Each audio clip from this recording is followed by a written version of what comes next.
Welcome to the Books in 10 Minutes. Bloomberg is a book written by Michael R Bloomberg, a Harvard University graduate and co-founder of Bloomberg LP. With 61.9 billion net worth, he is one of the richest people on Mars. On Earth. In this video, we cover the 4 unique ideas from Bloomberg. Before we start, I have to say that this guy has named everything after his name, including this book. Please fasten your seatbelts and let's jump right into it. Number 1. Always be a participant rather than a spectator. In the game of life, there are 2 categories of people: spectators and players. Spectators are too many in number. They do nothing.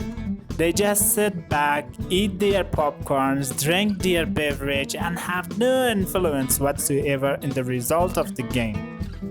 On the other hand, there are players who work as hell and are in control of the game and shape the results.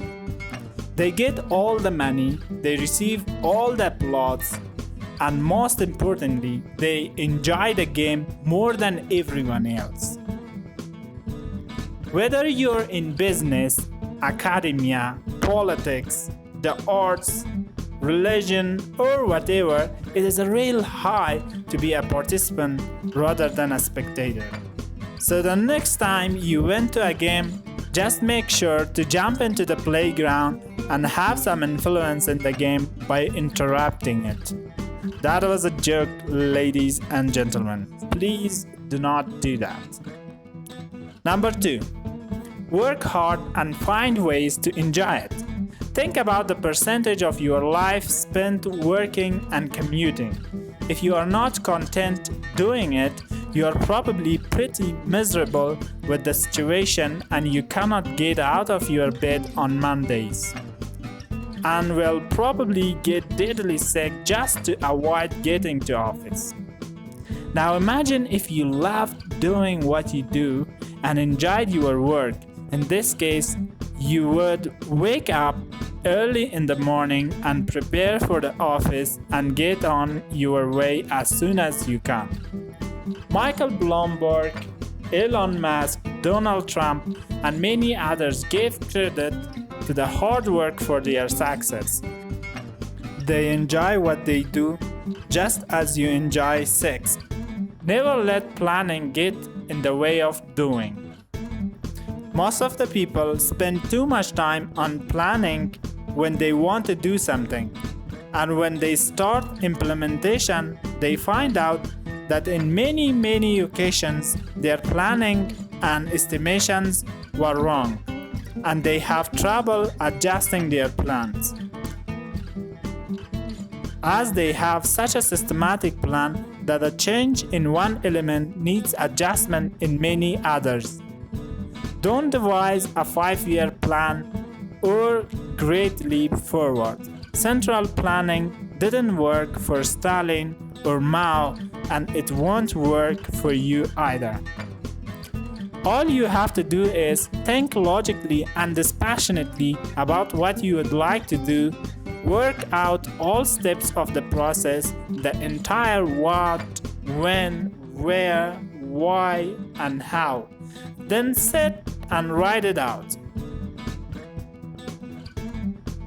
The first paragraph invariably stops you short, and you will find yourself asking the most basic questions you hadn't focused on before taking pen to paper.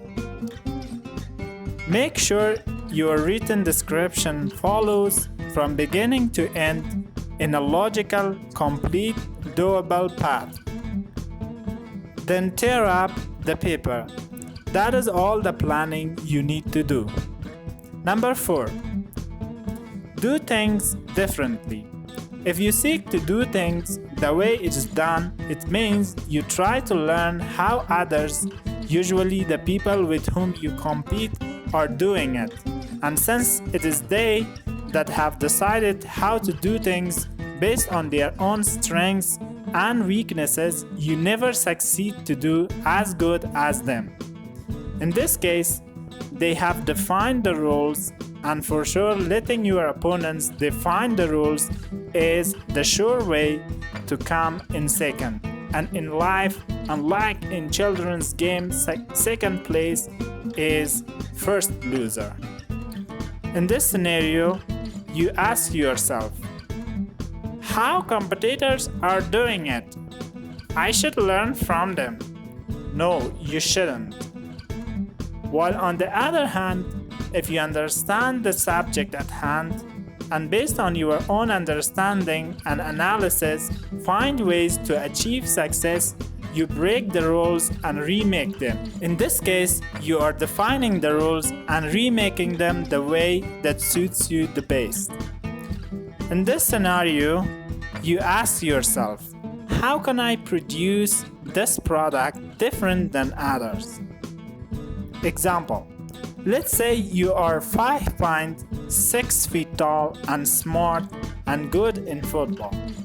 You are competing with a 6 feet tall, not so handsome dude who is good at basketball, over winning the heart of a girl you both want, and both of you try to impress the girl. How do you think your opponent wants to impress the girl? Of course, by showing how good he is at basketball. Let's say the guy showed his basketball talent to the girl and she was pretty impressed. Now, you witnessed that the girl likes a guy who can play basketball. So how will you try to impress the girl? By trying to beat the guy in basketball?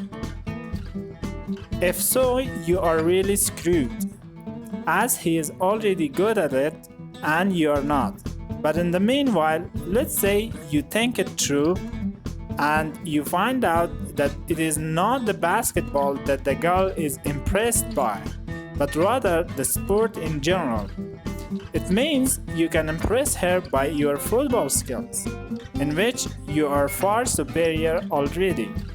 Therefore, while doing something, you should analyze the situation independently and find the unique ways to do it.